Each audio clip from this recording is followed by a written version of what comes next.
Why, hello there and welcome back. Today I'm transforming into Lara Croft from the video game franchise known as Tomb Raider.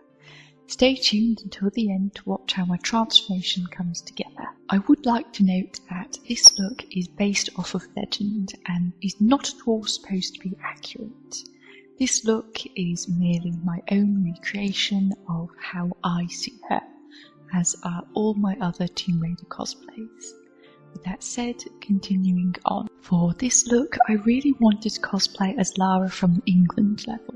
Specifically, I wanted to cosplay as her in her biker no jacket attire, which is the proper name for it, by the way.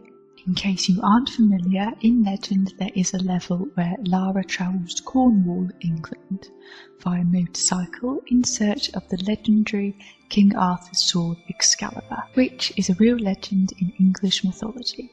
I won't spoil what happens next in case you wish to play the game for yourself, but that is where she wears this lovely attire. After Legend was made, they created two more main video games continuing on the storyline. These are Anniversary and Underworld. All three together are known as the Tomb Raider trilogy.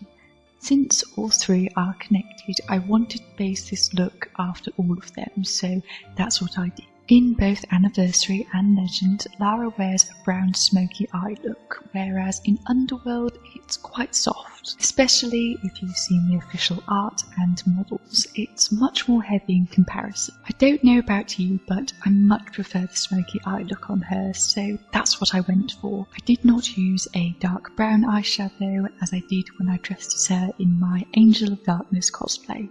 Instead, I opted for a light brown and softly blended it out. I did this because I did not want to go overboard with the eyes. I wanted them to have a simple smoked look. Not too little, not too harsh. Same applies with the base. I see Lara as a natural beauty, so I never want it to look like I'm wearing a lot of makeup when I'm dressed as her. So I kept the base as flawless as I possibly could. I also added a touch of blusher, which I don't typically wear when I'm cosplaying as her, but in Underworld you can see a pinch of rouge on Lara's cheeks, so I thought it would fit nicely. I would like to add, even though this is my own recreation of how I see Lara, as is the rest of my Tomb Raider cosplays, I always try my best to keep Toby Gard in mind. He is the creator of both Lara and Tomb Raider itself, in case you were wondering. He has expressed how fondly he is of Lara and refers to himself as her father during interviews, as she is daughter. So it's easy to say how he is truly passionate about his work, so I always like to stay true to his design. After all, without him, Tomb Raider simply would not exist, and what a terrible thought that is. I won't go into detail on what an impact his work has had on me, otherwise I'm afraid we'd be here all day, but to shorten it, I am forever grateful to Mr. Gard for creating such a legendary character. My childhood would have not been the same if it wasn't for him. I can't thank him enough, and I hope to one day meet him. Anywho, back to the look. In Underworld, Lara's lipstick looks like a soft rose in some lighting, but for years Lara has worn brown lipstick, so I decided to combine these two by wearing a brown lip liner with the rose lipstick in the middle, just so she still has her signature brown lipstick, but with a small twist. Overall, I'm pleased with how this makeup turned out, so now on to the rest. Lara doesn't often wear jewellery, but when she does, everyone loves it, as do I. I was not too sure what to put her in, but eventually I opted for double diamond earrings and a plain silver cross. Since Lara is travelling in England and well, our flag consists of one giant cross, it's even in the name, St. George's Cross, it only felt right to put her in one for this look. A subtle way to show their English pride, especially when retrieving Excalibur. In legend, Lara wears a dress called Evening Ripped. With this you can see a small part of Lara's knickers revealed. I loved this touch of black lace and felt it matched her personality well, so with this look I wore a black bra with lace, so in some angles it could be seen. I did try on a pair of leather biker gloves, but I felt it was a bit too much for this look, so I promptly took them off. But I did add an earpiece followed by a black leather jacket.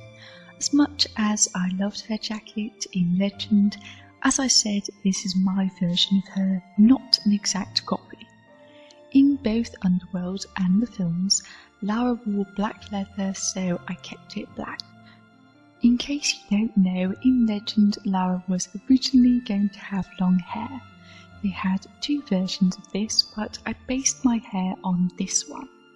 I parted my hair to the side and popped it in an English plait with a black band high at the end, for she wore black hairbands in Underworld.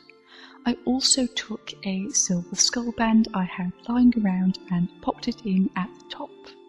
Lara has skulls on her wardrobe, on her backpack, and she even has a skull on her belt in the film, so it felt right to have one in her hair just as an added touch.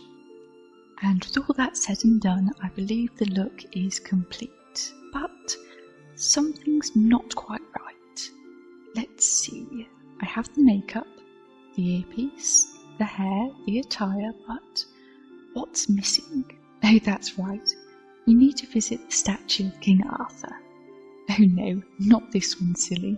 The real King Arthur. And, here we are. The statue of King Arthur in Cornwall. Isn't he beautiful? It seems we've reached the end of the episode. Stay tuned for the next episode where we explore the real King Arthur statue in Cornwall, England. Until then, be sure to subscribe if you enjoyed. Check out my Buy Me a Coffee if you wish to further help support the Grave Raider, and follow my Instagram for more. Thank you for joining me today, and ta-ta for now.